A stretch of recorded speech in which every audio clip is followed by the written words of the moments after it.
एक बार एक व्यक्ति एक गांव में जा रहा था तो रास्ते में शमशान भूमि से गुजरते वक्त उसने एक विचित्र चीज देखी। उसने देखा कि वहां पत्थर की शिलालेख पर मृतक की आयु लिखी थी। आश्चर्य यह था कि किसी पर आयु 8 माह तो किसी पर 7 वर्ष, किसी पर 15 साल तो किसी पर 21 साल। इससे ज्यादा आयु वाला मृतक वहां कोई भी नहीं था। तो उसने सोचा कि इस गांव में लोग अल्पायु में ही मर जाते हैं, सबकी अकाल मृत्यु होती होगी।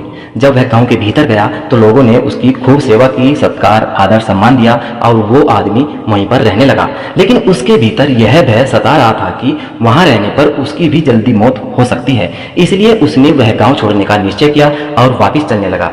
तो गांव वालों ने उसको पूछा कि महाराज, क्या हमसे कोई गलती हुई है? तुम इतनी जल्दी, अभी 4 दिन ही हुए हैं और आप गांव छोड़कर जा रहे हो।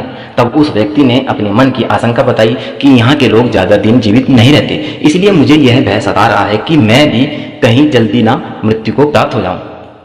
शमशान भूमि पर देखी शिलालेख का भी उसने जिक्र किया। तब सभी गांव वाले हंसने लगे और तब गांव वालों ने उसको बताया कि हमारे गांव में एक नियम है, जब कोई व्यक्ति सोने के लिए बिस्तर पर जाता है तो वो सबसे पहले पूरे दिन का हिसाब लगाता है कि उसने आज कितना समय सत्संग में बिताया, कितना समय अच्छे कार्यों में और कितना समय दूसरों की सेवा में बिताया। वो एक डायरी लिखते हैं और मृत्यु होने पर वह डायरी निकाली जाती है और फिर उसके जीवन के उन सभी घंटों को जोड़ा जाता है और उसके आधार पर ही उसकी आयु निकाली जाती है और यही आयु सही मायने में शिलालेख पर लिखी जाती है।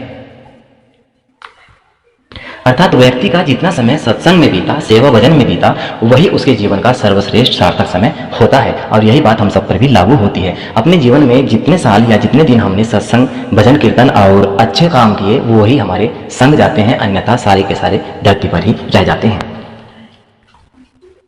तो ये छोटी सी वीडियो बनाई थी मैंने आप सब दोस्तों के लिए शेयर करने के लिए। पसंद आई तो प्लीज लाइक और शेयर, और हमारे चैनल को जिसने सब्सक्राइब नहीं किया है प्लीज सब्सक्राइब जरूर कर लेना। मैं जल्दी